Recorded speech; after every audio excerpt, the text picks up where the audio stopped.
soupçonné d'avoir empoisonné et tué son ancien amant, le riche Australien Peter Ikin. Alexandre Despalières restera finalement innocent. Le Français est en effet décédé fin janvier, 4 mois avant son procès devant la cour d'assises de Paris.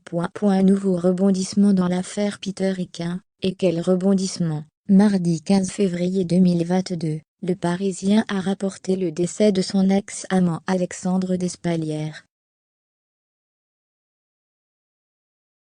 Ce dernier devait être jugé en juin prochain devant la cour d'assises de Paris pour l'assassinat de son ancien compagnon, l'Australien Peter Ikin, ancien dirigeant de Warner Music.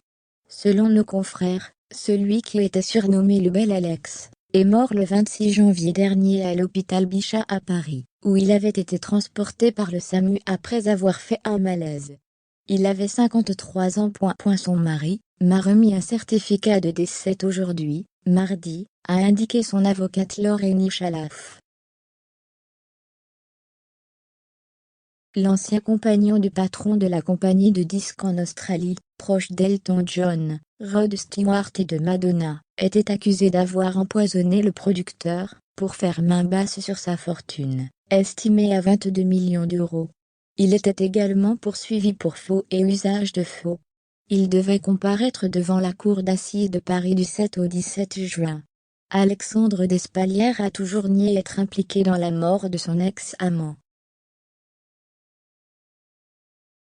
J'ai plein de défauts, mais je n'ai jamais fait de mal à quiconque. Je ne couchais pas pour avoir de l'argent. Et je n'ai jamais tué personne, avait-il clamé auprès du Parisien en 2012. Comme le rappelle l'AF, le 12 novembre 2008, Peter Ikin, millionnaire australien de 62 ans, est retrouvé mort dans un hôtel parisien. L'autopsie conclut à une mort naturelle, et son corps est incinéré à la demande de son compagnon, mais contre la volonté de sa famille.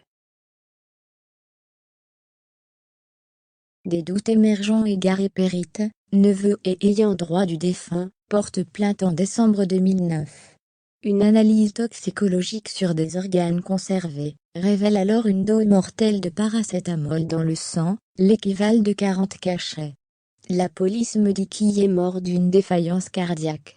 Et moi, je lui aurais mis 40 comprimés dans la bouche. Tout le monde savait qu'il prenait de la coke.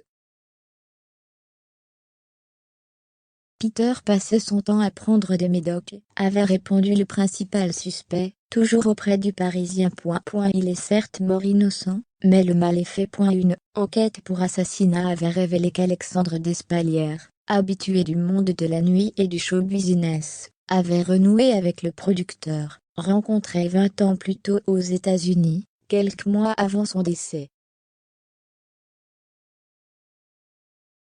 Alexandre Despalières lui aurait alors fait croire qu'il était devenu extrêmement riche et qu'il souhaitait lui léguer sa fortune alors qu'il était en train de mourir d'une tumeur au cerveau. Sauf que le bel Alex n'était ni devenu riche ni ne souffrait de cette pathologie. Les deux amants avaient conclu au Royaume-Uni un civil partnership, union civile, désignant Alexandre Despalières comme légataire universel, mais ce document n'est pas reconnu par le droit australien. Les enquêteurs soupçonnaient M. Despalières d'avoir produit, afin de lever cet obstacle, un faux testament après le décès d'Ikin. Mis en examen en juin 2010, Alexandre Despalières avait été remis en liberté en février 2012 pour raisons médicales, et placé sous contrôle judiciaire.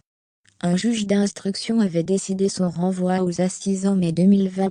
La justice a détruit la vie d'Alexandre, et a ruiné sa réputation, a commenté son mari, Guillaume Despalières, auprès du Parisien. Il est certes mort innocent, mais le mal est fait. C'est un drame humain. Le procès aura lieu, mais avec seulement 2 co-accusés poursuivis pour faux et complicité d'usage de faux en écriture.